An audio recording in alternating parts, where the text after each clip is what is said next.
Hey everyone!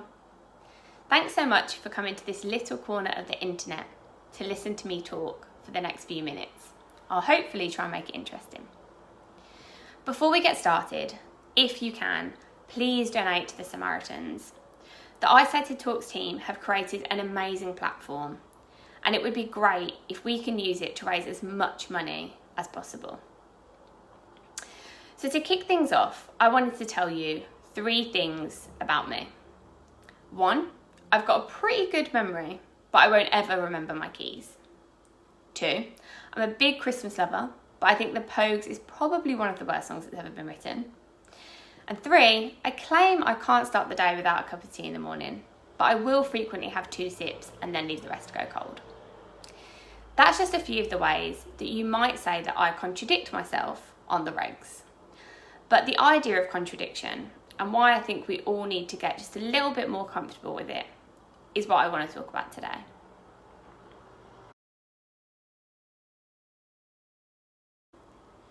So what do I mean when I say contradictions? Well, the Oxford definition says that they are a combination of statements, ideas, or features which are opposed to one another. And it's this idea of what opposition is and what exactly counts as an opposed idea or belief that I think we run into problems with. Andrew Tenzer and Ian Murray explored this a little bit in their Isolated Talk, which if you haven't watched yet, you should definitely check out. In today's world, there seems to be a growing discourse of having to come down on one side of the fence. If you identify as a conservative, there's no space for you to entertain that a liberal view on something could be the correct one. When it comes to the climate, you're either an eco-warrior and sustainable in everything you do, or you can't claim to care about global warming. And we see it in advertising too. Brand purpose, either effective or the industry's biggest lie. In modern culture, it feels like we haven't left much room for the middle. It's not applauded to say, well, I think there's some truth in both sides, or I'm not sure what I think is right just yet. I want to hear more sides of the argument.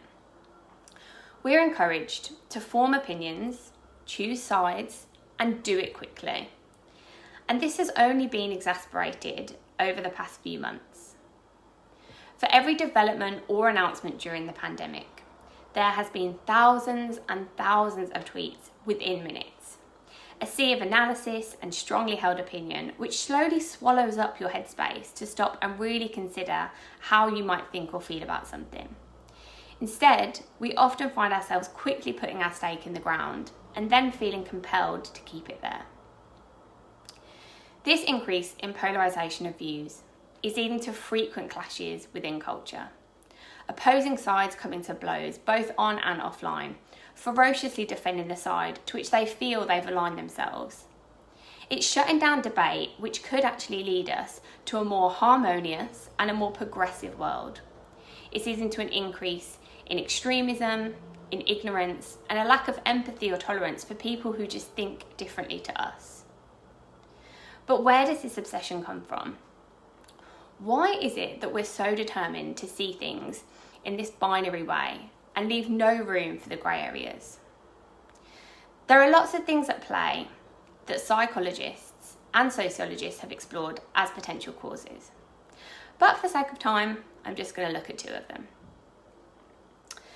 So the first is our desire to create a consistent sense of self. We like to think of ourselves as independent, unique thinkers who hold logical and authentic views. For this reason, we're a little bit inclined to ignore information that we believe is in opposition to those views, because doing so creates something called cognitive dissonance. In other words, it just makes things a bit messy. If being a liberal is a really important part of the self that you've created, it causes a bit of unrest in the brain to then agree with something that Boris Johnson says. So we don't. Secondly, we surround ourselves with our people, our tribe. Humans have always done this, but social media has made us a bit less aware that we're doing so. So when you scroll through Twitter or you get served ads for op-eds, it's easy to forget that the content you are being served is tailored by an algorithm. It's curated so that it aligns with what you already think. People you follow, yeah, they probably think like you too.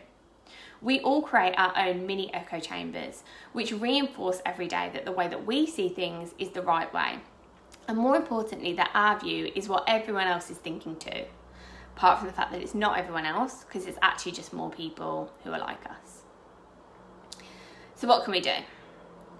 I've chatted to a few different people, and these are just 4 things that I think could help.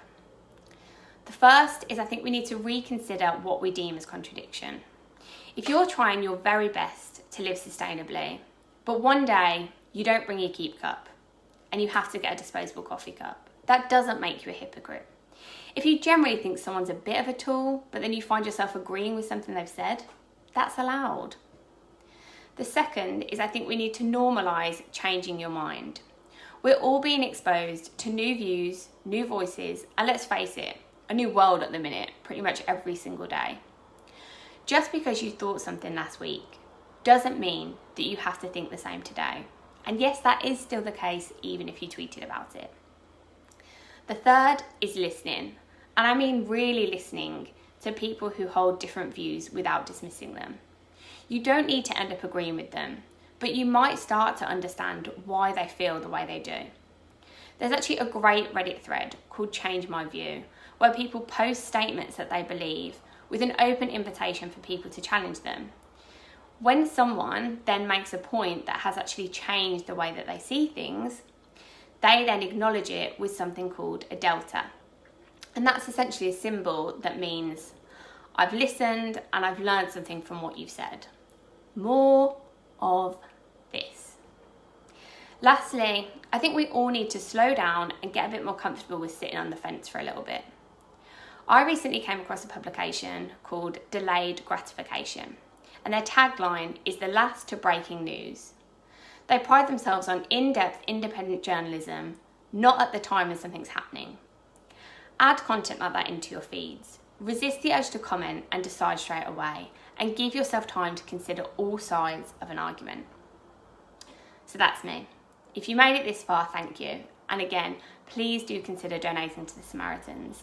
They're doing a really, really incredible job, especially at this weird time, of just being there for people who need someone to listen without judgment and without pressure.